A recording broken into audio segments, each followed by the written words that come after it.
Relationship advice. Update. My 25 male, now ex-girlfriend, 22 female, cheated on me with my now former best friend, 24 male. This has been a pretty horrible week.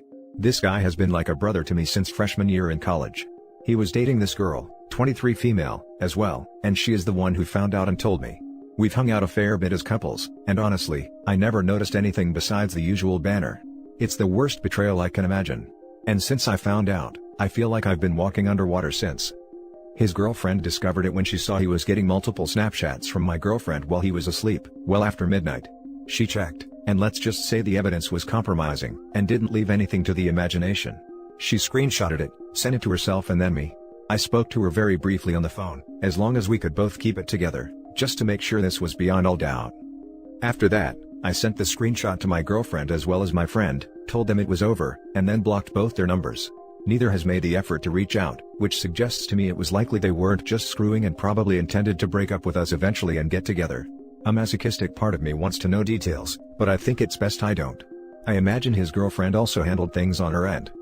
We're living under some pretty tough COVID restrictions, so there's not a lot I can do to take my mind off things right now. I just work and spend time in my own thoughts. I am probably lucky that I didn't live with my girlfriend yet. It was something I was thinking of bringing up with her ironically. I've told one other friend about this over the phone, but that's it. Haven't even told my parents yet. They love my friend like a son, and it's not a conversation I want to have, because I'd basically be admitting I'm an idiot who can't tell when two of the closest people to him are screwing him over. His ex sent me a text the other day, and asked if I could come over and talk. I'm in two minds about this. On the one hand, I'm mourning losing him over losing her by a lot. I was in this relationship for a year, and I've known him for 8 years. He was going to be best man at my wedding, and my kid's godfather. Seeing his ex is just going to be a reminder of what he did to me. Also, I'm not sure if she wants to meet because she wants to hook up with me or not. I admit that would probably feel good, though might not be healthy in the long run, probably not thinking that far ahead though. On the other hand, if there's one person I feel I can bring myself to let my guard down with, it's probably her, because she is likely feeling the same thing. I want someone to express my grief to without feeling pathetic. What should I do? What are the pros and cons of going over to see this girl? Now for the top advice. Before reading the updates, I don't necessarily think that going to see her would be that bad of an idea. It doesn't have to be for a hookup. I think you need someone to share in your grief right now. This could be good for you. Is it bad that the more I think about it, the more I actually want something physical to happen? That's not necessarily a bad thing either. You're hurt and want comfort. If both of you are up for it, then I see no issue. However, make sure you're not doing it out of spite for both of your exes, because that will only lead to confusion and possibly hurting both of you all over again. But if you both just want to fool around, then there's no harm in that. I don't really get the spite thing. Clearly neither of them care about either of us in the slightest, so us screwing wouldn't make a difference to them. I can't believe I'm saying this, but I want to do it just so I can feel more like a man again. Hooking up with the ex would be good revenge, and probably a good distraction, and who knows, maybe you guys would get along. However, would you feel like a piece of crap in the long run? In either case, I 100% think you did the right thing by blocking them both and focusing on yourself. Such a tough situation, wishing you the best, man. Edited in an update. And now for the first update. Thank you to everyone who commented on my first post. So, I ended up going over to my now former friend's now ex's place late last evening after dinner. She opened the door and didn't look great. Her eyes were kind of bloodshot. At first, I thought she had been crying recently, but she said she later hadn't slept much the past few days. Fair, it's been the same for me. We sat on her couch. I started off with thanking her for reaching out and letting me know what she had discovered in the first place. She said she wished she had approached me sooner because she had felt like things had been off for the past 3 months. According to her, it seemed like whenever the four of us hung out, the banter between my ex and hers had just started escalating a little bit, and there seemed to be an incremental amount of teasing and inside jokes. It never came close to occurring to me, because literally the last person I would ever suspect my ex of cheating with was my best friend. She admits for the longest time she also thought she was just imagining it, and figured it was normal for my ex and hers to get along so well because they were close to me. Hell, her and I ourselves also were extremely cordial, though the highlights of our relationship all revolved around her ex. We had organized birthday dinners for him the last 2 years, for example. The other things that are suspicious is that he started routinely getting notifications rather late at night, and he would often make innocuous excuses to leave the room when this happened. The latest round of restrictions hit 2 weeks ago, and before that, She noticed he would occasionally again make seemingly innocuous excuses in isolation about needing to run an errand, and not be back for like an hour and a half. At this point my anger was starting to build because it was likely he was dropping by my ex's place for a quickie. She said all this seemed innocent enough by itself, but altogether, it made her check his phone when the Snapchat came through while he was asleep. I didn't really want to hear about how their confrontation went, but the lease was in her name and she went to live with a friend for 3 days until he moved out. It seemed like he was strangely prepared for this eventuality. Makes me wonder. The thought that he might be shacking up with my ex right now really made my stomach turn. After she finished the story, we sat in silence for a bit. Part of me wanted to cry, but I was too angry to cry. She started to say something but then she herself broke down and ugly cried. I was a bit hesitant, but I first took her hand and then hugged her. My anger dissipated into grief too, and I teared up some too but tried to keep it together for her sake. I held her until she calmed down.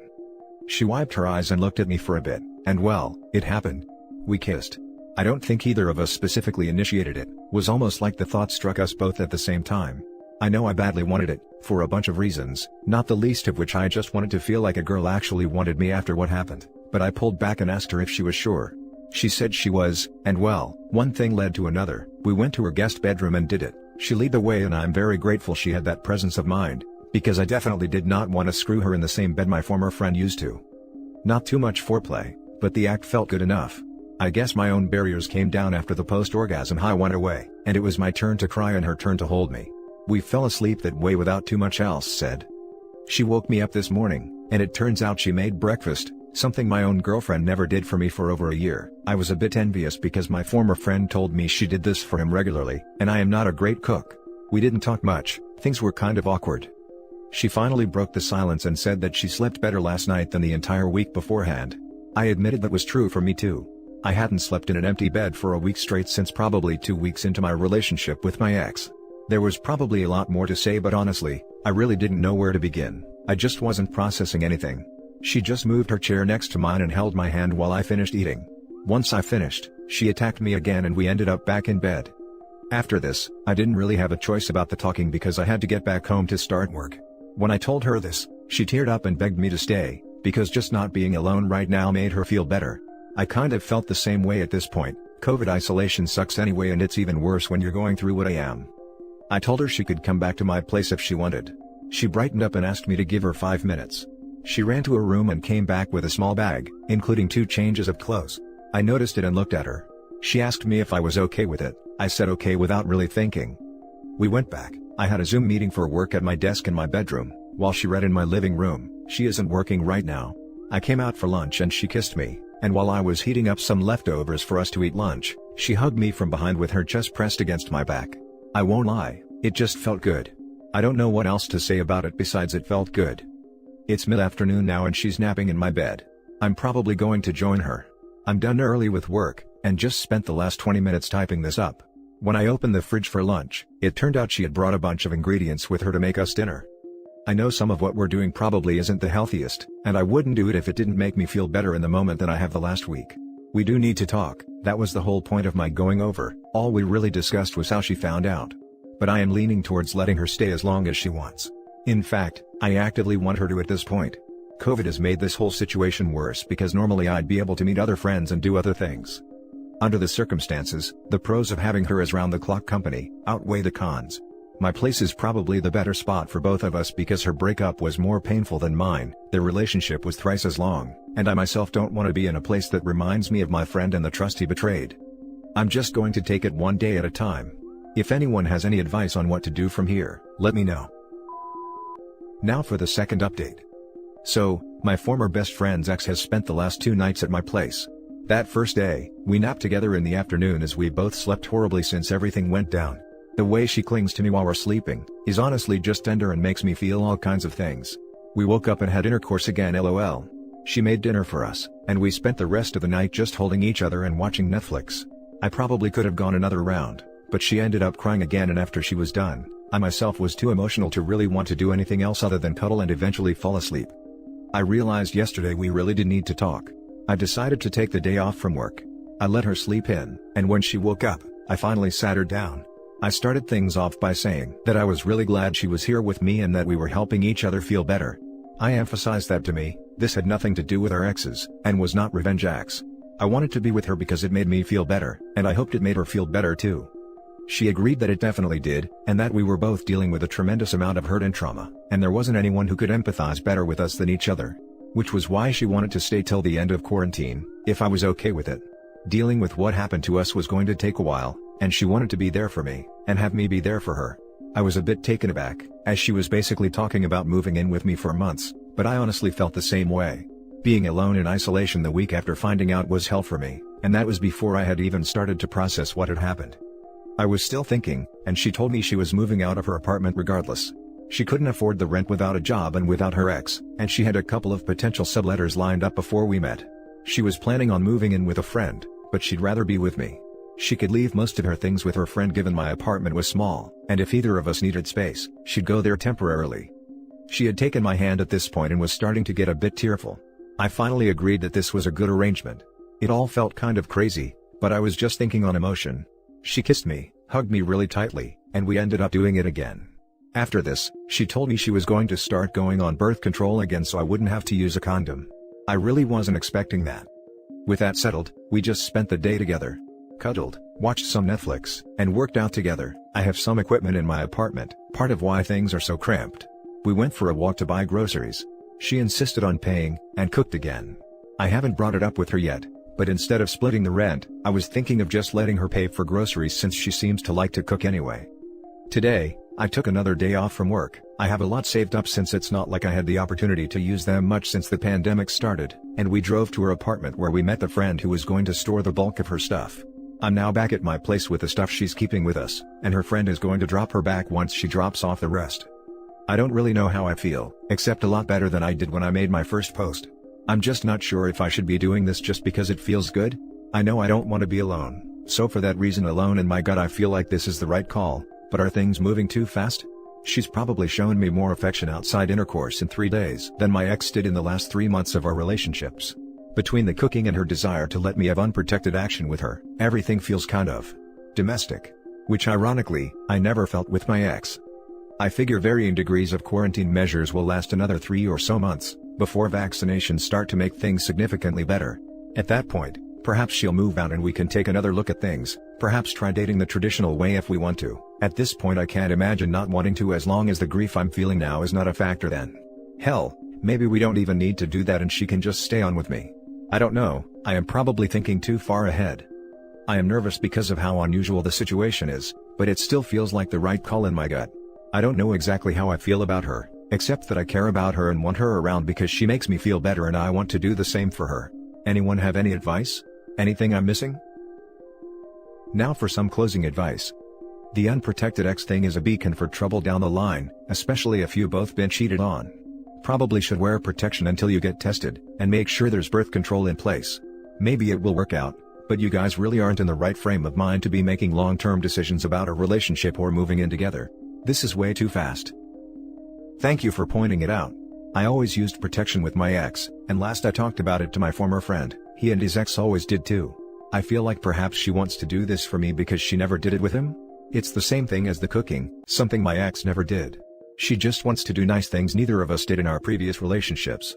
We'll use protection for now until her birth control takes effect. We're both definitely clean. We've literally only slept with each other and our exes, who were also sleeping with each other, in months.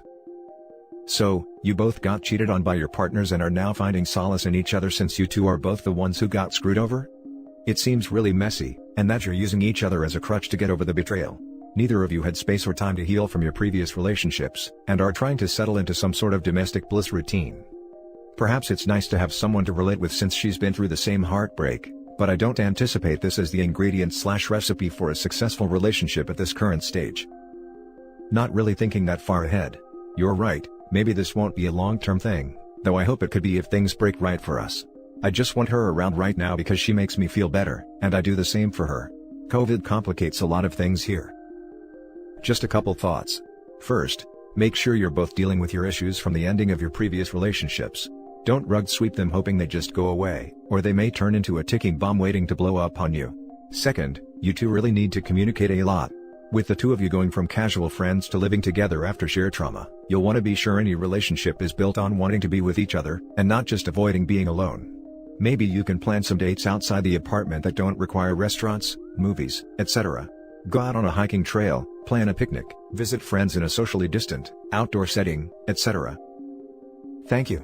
Yes, I know this will need to come up eventually, but everything is honestly just too raw and painful right now. We both cried a lot and I still can't begin to process it. I told her we need to address this at some point and she agrees, but also said she can't do it right now. I don't honestly know if there's going to be a relationship after this. Ideally, I'd like to be the case. She's beautiful and a very kind person. I know her well enough, but I don't know her.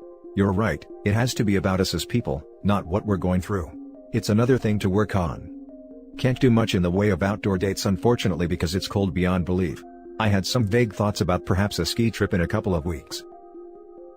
And that's it for this video guys. If you have thoughts to share, leave a comment below. Don't forget to hit like and subscribe if you like this content. I'll catch you in the next one. Good day everyone.